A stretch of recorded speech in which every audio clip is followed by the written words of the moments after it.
Welcome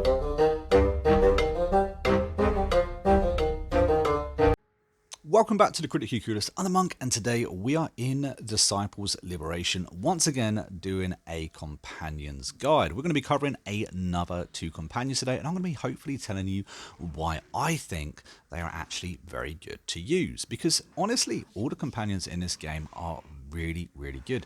Our only problem is that we can only ever bring 2 of them along with us to any given battle, and that absolutely sucks. If we could use the entire army just filled with companions, well, that would be awesome, and we would be extremely overpowered.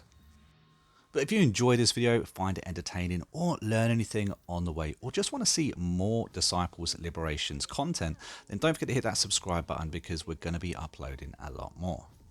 And currently 90% of all viewers aren't subscribed to the channel.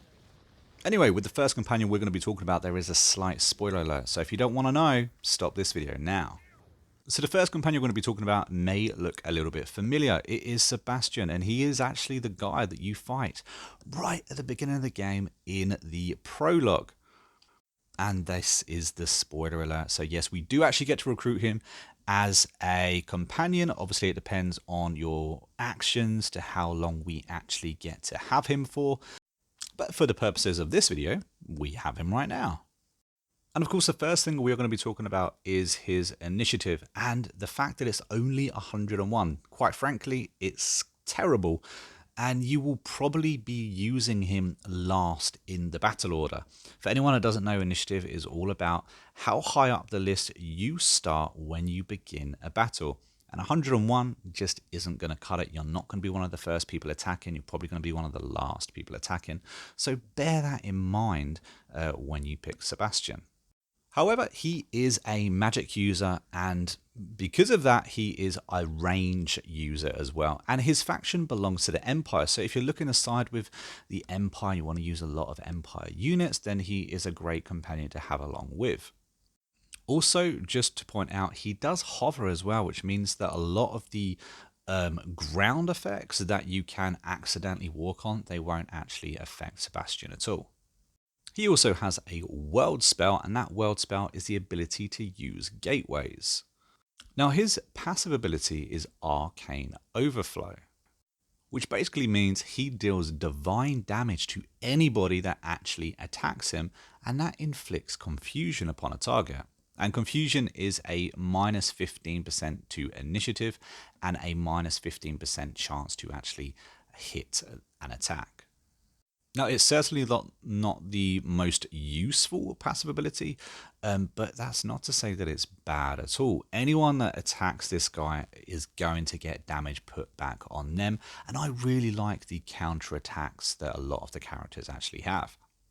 So his main ability is Wall of Light. Now, its range is a 6-tile straight line, and it creates a wall of holy light for 1 round. It deals divine damage to the targets, and any character that is both hostile characters and friendly allies will get blinded and have burning inflicted upon them as well.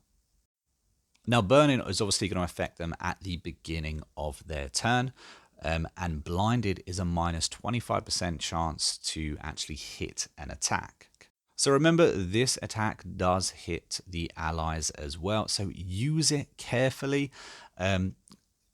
It's only going to stay there for 1 turn, but remember, Sebastian can be using this every single turn, so effectively it could be there for the entire game. So just think a little bit wisely about where and when you actually use this ability.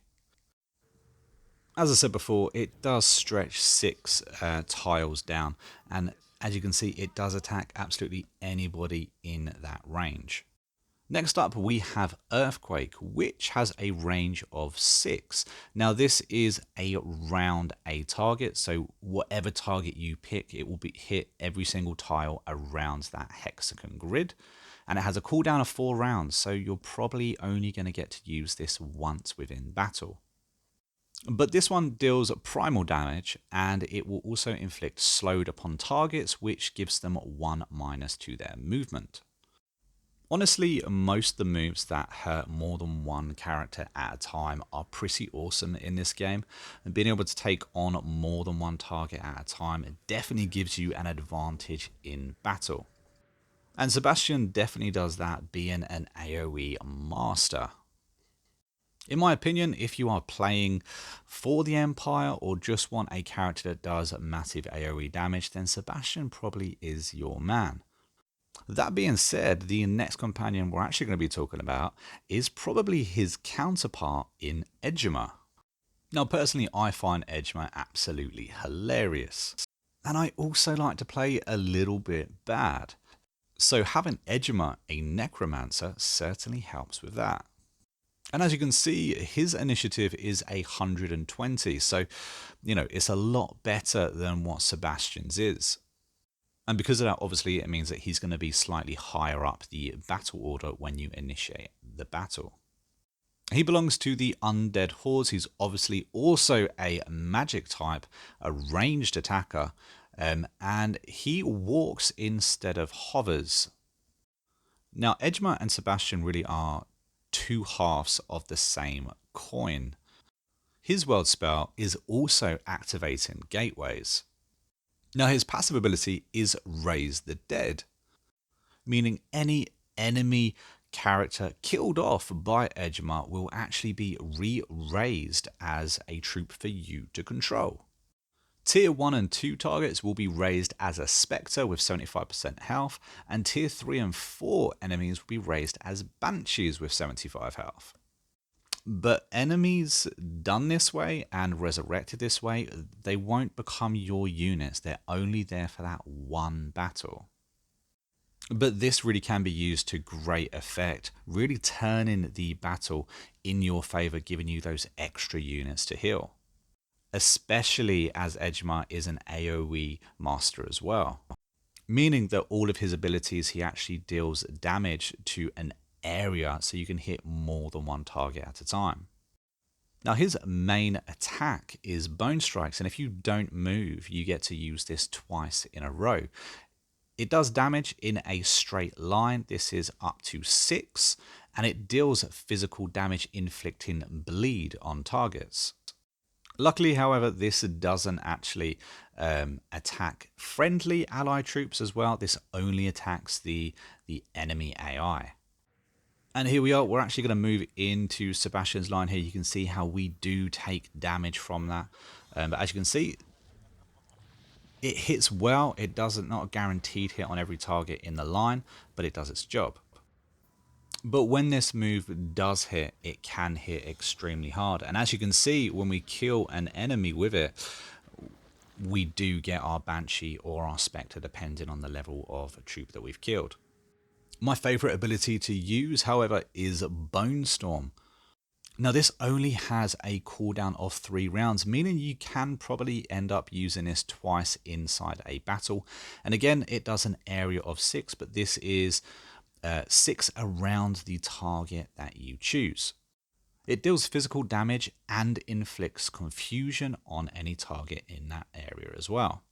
Now this one actually lasts for 2 rounds. The problem with it is that it will also hurt your characters as well. So if you was to walk through it, you would get a slight bit of damage, and you would also get confusion inflicted upon you.